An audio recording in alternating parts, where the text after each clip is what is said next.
What's up? How is everybody feeling today? I've got my royal shirt on, and note how there's a carriage here. I'm feeling like $1 million bucks.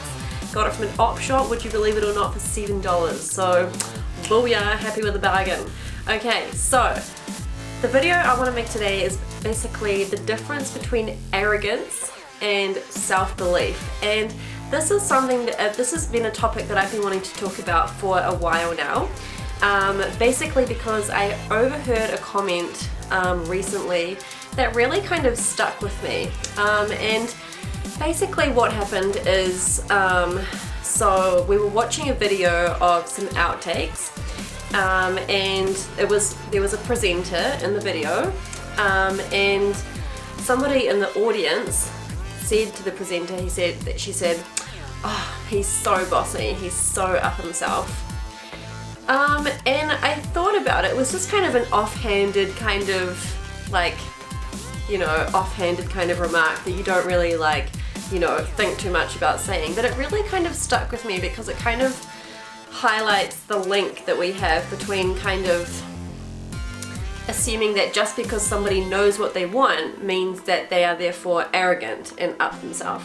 Okay, so first things first is that this comment that I heard is a classic case of what is known as tall poppy syndrome, okay?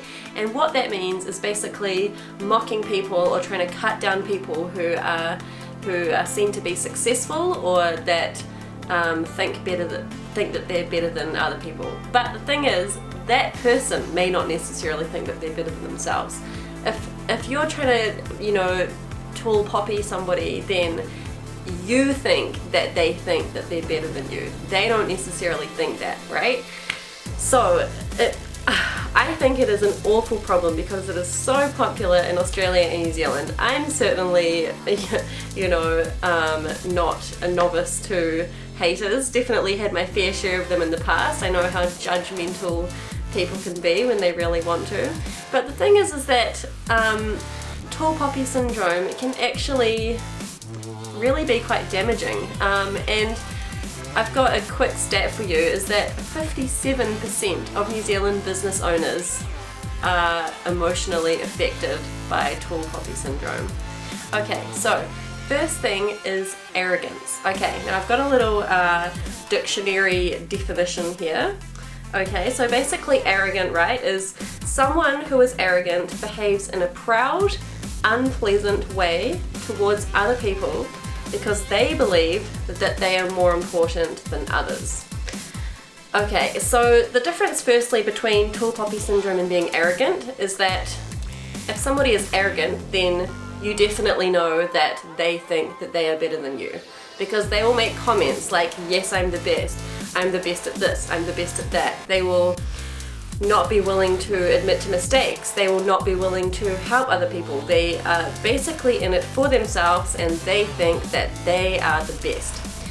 The difference between that and tall poppy syndrome is that with tall poppy syndrome, the person affected doesn't necessarily think that. You think that that's what they think. Like, oh, they're successful, so therefore they must think that they're better than me. No, not necessarily. Not necessarily. They could be successful, yes, but just because they're successful does not necessarily mean that they think that they're better than you. That is you making that assumption. Okay, now we all know that nobody likes arrogant people, right? But the flip side of that is self-belief. Okay, and the dictionary definition by collinsdictionary.com is quite literally confidence in one's own abilities or judgment. Okay, now self-belief can unfortunately sometimes be misinterpreted as arrogance, particularly if somebody has strong opinions or they really believe in something and they really want to try and, make the project the best that it can be. Now, some situations where this might come up is, for example, if there's people in a group and one or two people might have a lot more experience than the other people in the group, so maybe they're older, they've been working in the industry, or they've got experience, and they literally do know what's best because they've got experience, and so opinions can come across and they can be misinterpreted as arrogant. Okay, so if you interpret that as arrogance, then that is actually more of a reflection on you and the fact that you are insecure in that person's experience, and you're not willing to let that person help because of their experience. The way that can actually be quite damaging to people, okay, is the fact that you don't know their backstory. You don't know where that person's come from, okay? That might be the first time in their life that they believe that they really know what they're doing and they actually genuinely believe that they're good at something.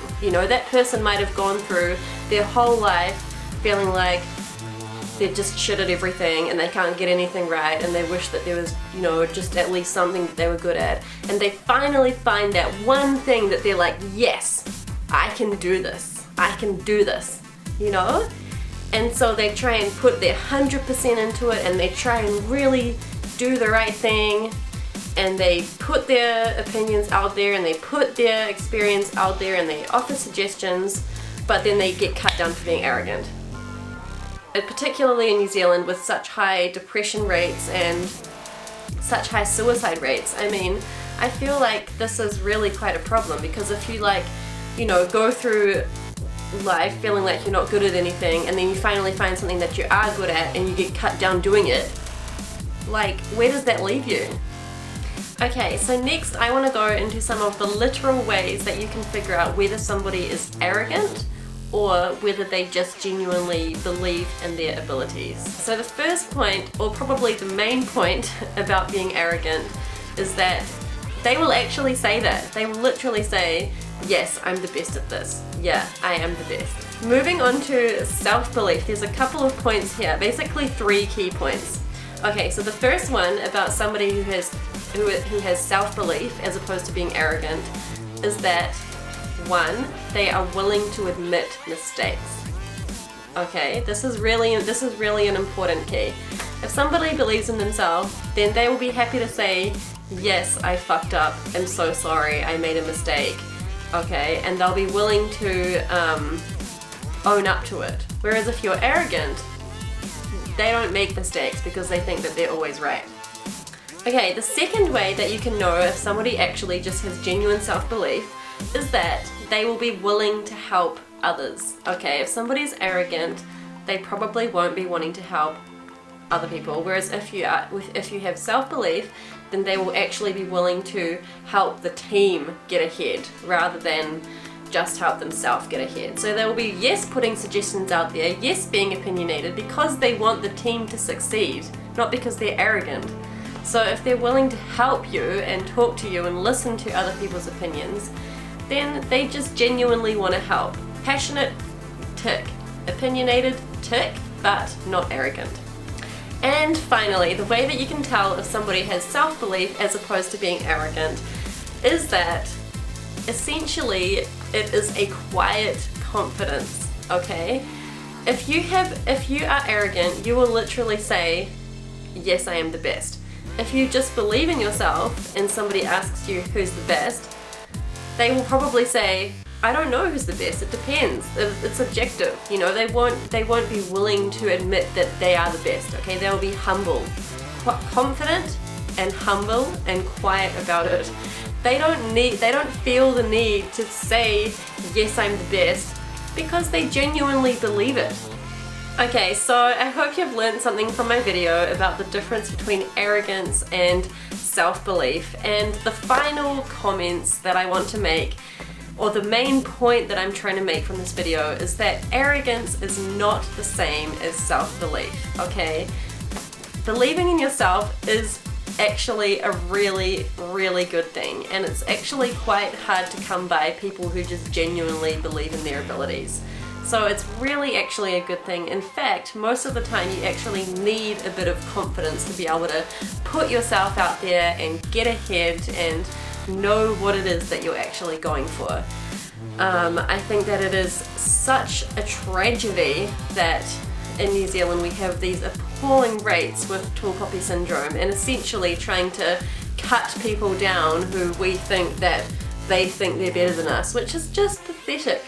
You know, I mean, look, we should be celebrating success. We should be trying to pump each other up, like not cut each other down, you know. I mean, we wonder why we've got such bad depression rates and such high suicide rates, and at the same time we have this problem with celebrating confident, successful people. So look, hopefully this has given you some food for thought. Hopefully it's given you something to think about, and if you can, please, if you see somebody who is doing well, help them to do better. You know, it's not a threat if somebody is doing well. Okay, see you next time. I hope you've learned something, and yeah, see you next time.